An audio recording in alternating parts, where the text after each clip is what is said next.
Hello everyone, welcome to medico counsellor.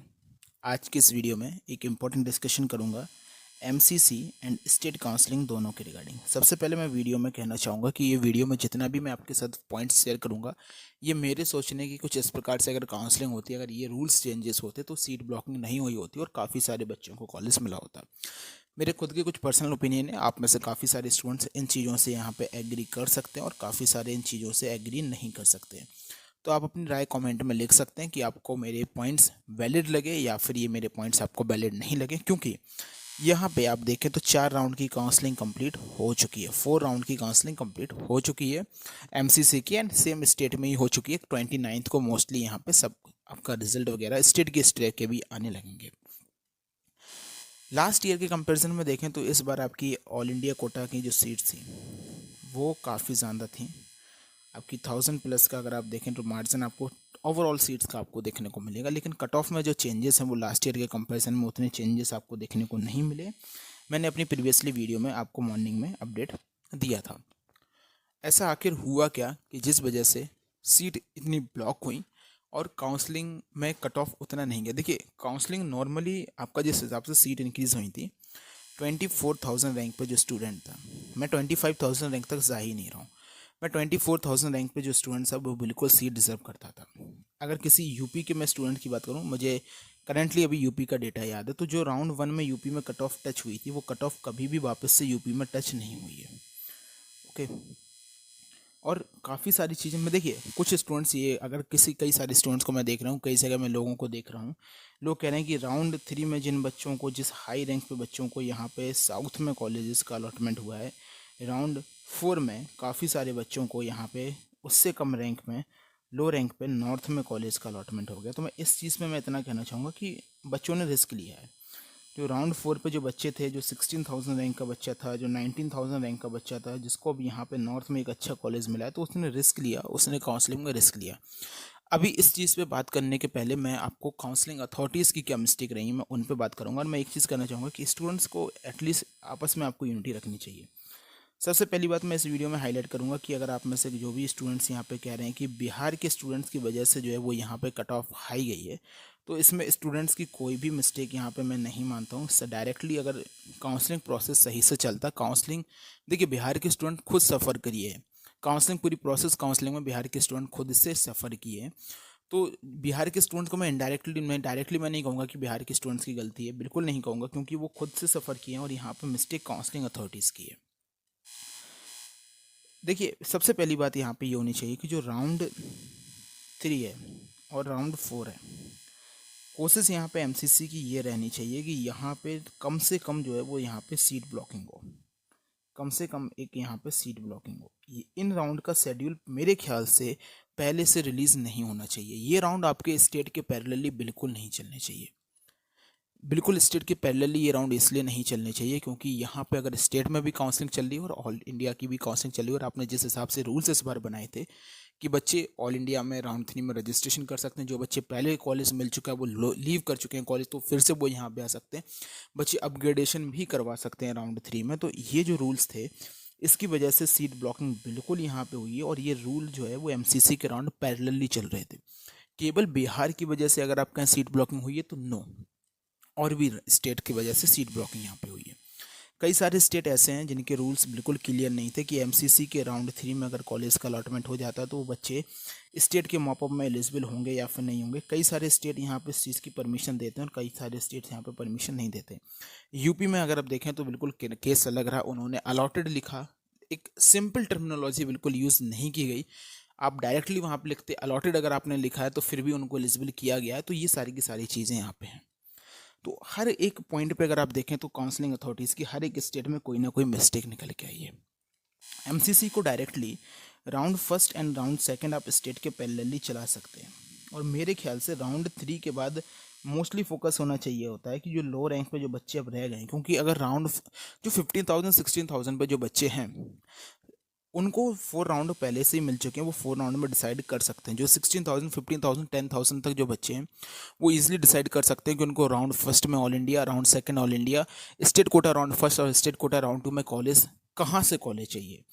यहाँ पे 2 extra round बच्चों को प्रोवाइड एमसीसी ने किया, जो कि थे 6 राउंड बच्चे अब डिसाइड कर सकते हैं कि उनको कहाँ कॉलेज चाहिए। मैं स्टेट के मॉपअप को कैलकुलेट ना भी करूँ तो डायरेक्टली इनडायरेक्टली यहाँ पे 5 राउंड जो है वो यहाँ पे मिले बच्चों को कि उनको डिसाइड करना है। जो बच्चे बिल्कुल रिस्क ले रहे थे स्टेट वैकेंसी राउंड के लिए, मैं उनको अभी साइड में कर रहा हूँ। ये चीज़ यहाँ पे प्रोवाइड की गई। लेकिन जो एमसीसी का रूल राउंड 3 था, जब आप उस राउंड 3 में बच्चों को बिल्कुल ही आप एलिजिबल कर रहे थे, आप राउंड 3 को indirectly all India quota round 2 को में कन्वर्ट कर रहे थे, उसके हिसाब से आपको रूल राउंड 3 के शेड्यूल कुछ इस प्रकार से रखनी चाहिए थी कि स्टेट के जो राउंड हैं, जो आपके स्टेट कोटा है, वो स्टेट कोटा यहाँ पे कंप्लीट हो जाना चाहिए। स्टेट कोटा के राउंड 3 तक यहाँ पे कंप्लीट हो जाना चाहिए। तो होता इससे बेनिफिट क्या मिलता है कि जो बच्चे स्टेट कोटा राउंड 3 में कॉलेज ले लेते, जो बच्चे स्टेट कोटा राउंड 3 में कॉलेज ले लेते, देन आपको अपने यहाँ एलिजिबिलिटी ये रखनी चाहिए होगी कि स्टेट कोटा राउंड 3 में फिर एडमिटेड या फिर जो भी आप रखते हैं, आप पैरेलली इसको मत चलाइए। उसके बाद मॉपअप राउंड को अगर आप ऑल इंडिया कोटा राउंड 3 को आप बिल्कुल पैरेलली नहीं चलाते स्टेट के, तो वहाँ पर सीट का ब्लॉकेशन बहुत ही कम होता। सेकेंडली, रिस्पॉन्सिबिलिटी यहाँ पे या फिर एमसीसी को लेनी चाहिए या फिर एनएमसी को, डायरेक्टली मैं कहूँगा तो नेशनल मेडिकल कमीशन को यहाँ पर रिस्पॉन्सिबिलिटी लेनी चाहिए। एनएमसी को ये रिस्पॉन्सिबिलिटी यहाँ पे लेनी चाहिए कि जो काउंसलिंग का शेड्यूल है वो इतना स्ट्रिक्ट शेड्यूल बने और हर एक स्टेट को डायरेक्शन हो, क्लियर डायरेक्शन हो हर एक स्टेट को कि उनको ये शेड्यूल फॉलो करना ही करना है। कोई भी स्टेट काउंसलिंग अथॉरिटीज शेड्यूल के पीछे ना चले जो एनएमसी रिलीज़ करे, बिल्कुल पीछे ना चले। देखिए, कोई भी एक स्टूडेंट होगा जो क्लियरली, कोई भी एक स्टूडेंट होगा वो देख के बता देगा। अगर आप किसी नॉर्मल इंसान को थोड़े से ये रूल समझाएंगे, वो क्लियरली देख को बता देगा कि इससे सीट ब्लॉकिंग होगी या फिर नहीं होगी। बिल्कुल देख के बता देगा सीट ब्लॉकिंग हो यहाँ से इस रूल से होगी या नहीं होगी। वो चीज़ एनएमसी को यहाँ पे फोकस करनी चाहिए कि सीट ब्लॉकिंग जितनी कम हो सके उतनी रोकी जाए। एंड फाइनली मेरा एक चीज़ और कहना है कि all India quota stray vacancy round, all India quota stray vacancy round जिसमें आपने ऐसे रूल्स बना रखे हैं कि अब आपका को रूल ऐसा आ चुका है कि आप उसको मिले हुए कॉलेज को नहीं छोड़ सकते। जब आप इतने सारे उसमें रूल्स आएंगे तो मेरे ख्याल से all India quota stray vacancy round सबसे लास्ट में कंडक्ट होना चाहिए। स्टे वैकेंसी राउंड का होता है कि स्टे वैकेंसी, अब जो सीट्स बची हुई हैं, जो कहीं भी किसी को सीट्स नहीं मिली, जो बच्चों ने सीट मिली भी थी, बच्चों ने round first round second round 3 में बच्चों ने सीट ड्रॉप कर दी हैं, वो सीट्स को अब यहाँ पे आप लोगों को लास्ट में फिल करना चाहिए। ये सीट्स आपकी तब फुल होनी चाहिए जब सभी स्टेट की जो काउंसलिंग है वो क्लोज हो जाए। सभी स्टेट की जो काउंसलिंग है वो यहाँ पे क्लोज हो जाए, सभी स्टेट की स्टेट कोटा की सीट जो है वो 100% अगर यहाँ पे फिल हो जाती हैं, देन आप सभी काउंसलिंग अथॉरिटी से आप डेटा लीजिए। वो डेटा एमसीसी लेता है और एमसीसी उस डेटा को एनालाइज करता है, जिसमें स्टूडेंट्स को देखता है कि कितने स्टूडेंट्स हैं जिनको अभी तक कहीं भी कॉलेज नहीं मिला है, किसी भी राउंड में कोई भी कॉलेज का अलॉटमेंट नहीं हुआ, उनको यहाँ पे एलिजिबल किया जाए और वो सारे के सारे स्टूडेंट फिर स्टे वैकेंसी राउंड में हैं। ये चीज़ यहाँ पे होनी चाहिए। देखिए, अगर आप अब हुआ क्या, जैसे आप हरियाणा में देखें, आप राजस्थान में देखें, आप बिहार में देखें, कहीं भी देखें, यूपी की आप मेरिट लिस्ट उठा के देखें, उसमें जो बच्चे स्टे वैकेंसी राउंड के लिए पार्टिसिपेट किए हुए हैं उनमें से काफ़ी सारे बच्चों को all India quota stay vacancy में अलॉटेड हो चुका है कॉलेज। ओके, ये चीज़ आपको देखनी होगी। कई सारे बच्चे हैं जिन्होंने all India quota stay vacancy round में कॉलेज का अलॉटमेंट हुआ है और वो बच्चे यूपी के स्टे वैकेंसी राउंड के लिए एलिजिबल थे और उन्होंने यूपी में भी चॉइस फिलिंग की हुई है।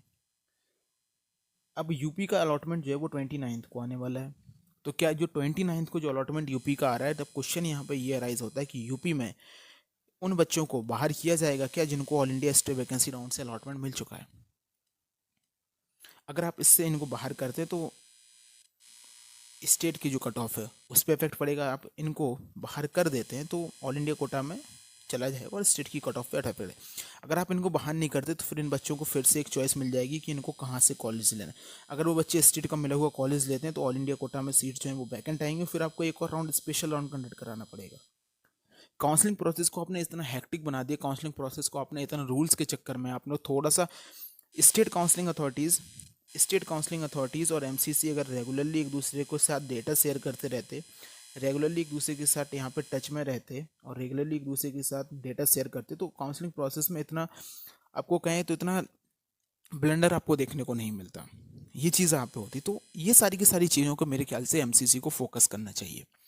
All India quota stay vacancy round था, मेरा सीधा सीधा एक मानना है कि 3rd round and all India quota 4 round, इसका शेड्यूल पहले से एमसीसी को रिलीज़ नहीं करना चाहिए। जब तक स्टेट अपना राउंड यहाँ पे 2nd राउंड और 3rd राउंड अपना कंप्लीट ना कर ले, तब तक एमसीसी को ये राउंड यहाँ पे स्टार्ट नहीं करने चाहिए। और मेन चीज़ अगर ये होगी कि ऑल इंडिया कोटा का जो स्टे वैकेंसी राउंड है, जो कि 4th राउंड है, ये अगर सबसे लास्ट में कंप्लीट होगा, जैसा कि मेरे को लगता है कि 100% सभी स्टेट की जब 100% सीट जो है वो स्टेट कोटा से कंप्लीट फिल हो जाएंगी, आफ्टर डेट आपको ऑल इंडिया कोटा का स्टेट राउंड कंडक्ट कराना हो चाहिए। तो इससे जो नीचे के रैंक के बच्चे या फिर जो बीच में बच्चे रह गए हैं उनको फ़ायदा मिलेगा। होगा क्या कि फिर बच्चे एक ही जगह, देखिए स्टे वैकेंसी राउंड का मतलब ये होता है कि आप बच्चों को ऑप्शन प्रोवाइड मत कीजिए। स्टे वैकेंसी का राउंड होता है कि अब बच्ची हुई सीटों को आपको फिल करना है। जो लो रैंक पे बच्चे, अब लो रैंक के बच्चों को भी तो ध्यान में रखते हुए कॉलेज बनाइए। एक बच्चा मेरे पास आया जिसके केवल और केवल 14 रैंक से उसको कॉलेज का अलॉटमेंट रुक गया, और यहाँ पे इस बार सीट ब्लॉकिंग जो है वो आराम से 60 to 80 बच्चे तो मैं कैलकुलेट करके बता सकता हूँ जिसकी सीट ब्लॉकिंग हुई। अगर ये 60 to 80 बच्चे की सीट ब्लॉकिंग नहीं हुई थी तो इस 14th रैंक वाले बच्चे को, अनरिजर्व कैटेगरी के बच्चे को डायरेक्टली कॉलेज का अलॉटमेंट मिल जाता। अगर आप all India state vacancy round last में कंडक्ट कराते, बिल्कुल लास्ट में कंडक्ट करा, होता क्या कि जो बच्चे स्टेट में कॉलेज, तो जिनको स्टेट में कॉलेज मिला हुआ है उनको आप एलिजिबल ही नहीं रखते। मान लीजिए यहाँ पे 50 बच्चे हैं जो अभी रह गए हैं, और उन 50 बच्चे अब यहाँ पे आपके अभी के रूल्स के हिसाब से आपके स्टेट के स्टे में भी पार्टिसिपेट कर सकते हैं, ऑल इंडिया कोटा में भी स्टे में पार्टिसिपेट करते हैं। आपका ऑल इंडिया कोटा का रिजल्ट आज आया है, स्टेट का रिजल्ट आपका कल आने वाला है। वो दोनों जगह चॉइसफुल किया और दोनों जगह उन 50 बच्चों को अलॉटमेंट मिल जाता है। तो केवल सीट उन्हीं 50 बच्चों में इधर से उधर घूमती रहेंगी। लेकिन अगर आपका ऑल इंडिया कोटा का राउंड सबसे लास्ट में होता तो हो सकता था कि स्टेट में से इन 50 बच्चों में से मान लीजिए केवल और केवल 30 स्टूडेंट्स को एडमिशन मिला, और आपकी all India quota state vacancy round में भी 50 सीट्स आपकी आई हुई हैं। तो यहाँ पे जो बच्चे हैं वो ये सारे के सारे बच्चे, यहाँ पे केवल आपके केवल 20 बच्चे आ सकते थे, क्योंकि बाकी यहाँ पे स्टेट में पहले ही ले चुके हैं। तो नीचे से जो 30 और बच्चे थे उनको यहाँ पे इंपॉर्टेंट बेनिफिट आपका मिलता। ये चीज़ ऑल इंडिया कोटा में होनी चाहिए। ये चीज़ एमसीसी को देख, मेरे ख्याल से ये चीज़ समझ में तो आती होगी एमसीसी को। जो लोग एमसीसी की काउंसलिंग अथॉरिटीज़ में बैठे हैं वो लोग भी इस चीज़ को सोचते होंगे सीट ब्लॉकिंग। अब क्या आप लोग मतलब जो वहाँ पे बैठते हैं केवल और केवल बिना कुछ सोचे समझे काउंसलिंग प्रोसेस चल रहा है, सीट ब्लॉकिंग सामने सामने दिखती है। एक नॉर्मली अगर किसी को इस सभी के बारे में पता ना हो ना, केवल एक स्टोरी के फॉर्म में उसको अगर ये सारी की सारी अभी तक की जितनी घटना हुई हैं, राउंड फर्स्ट में जो हुआ, राउंड सेकंड में जो हुआ, राउंड 3 में स्पेशली जो कुछ हुआ, एंड राउंड 4 में जो कुछ हुआ, उससे डायरेक्टली पूछेंगे ना, उसको ये सब बताएंगे, उसका सबसे पहला सवाल यही आएगा कि इसमें काउंसलिंग अथॉरिटी की गलती है कि उसको ऐसी चीज़ बनानी चाहिए थी। तो बस इसका यही एक सॉल्यूशन है कि आप रूल्स जो हैं वो कुछ इस प्रकार से बनने चाहिए। सबसे पहली बात तो मेरे ख्याल से इसके 3 ही सॉल्यूशन निकलते हैं। सबसे पहली बात तो एनएमसी को यहाँ पे सभी काउंसलिंग अथॉरिटीज़ को यहाँ पे ये रिस्पॉन्स करना चाहिए कि आपका जो एनएमसी एक स्ट्रिक्ट शेड्यूल रिलीज करेगा, कुछ भी हो काउंसलिंग अथॉरिटीज़ उसी शेड्यूल को फॉलो करें। एमसीसी के पास हमेशा रेगुलरली किसी भी स्टेट के साथ उनके साथ डेटा शेयर होना चाहिए। उसके बाद आपका जो राउंड 3 है और राउंड 4 है आप उसका शेड्यूल बाद में रिलीज़ करें। अगर ये नहीं होता है तो राउंड 4 आप सबसे लास्ट में कंडक्ट कराएं, जब हर एक स्टेट के सभी राउंड यहाँ पे कंडक्ट हो जाते हैं। This is only the option left. बाकी सीट ब्लॉकिंग होती रहेगी, बच्चे सफ़र करते रहेंगे। Thank you students. आपको जो भी अपने कमेंट्स में राय देनी है आप दे सकते हैं। Thank you students.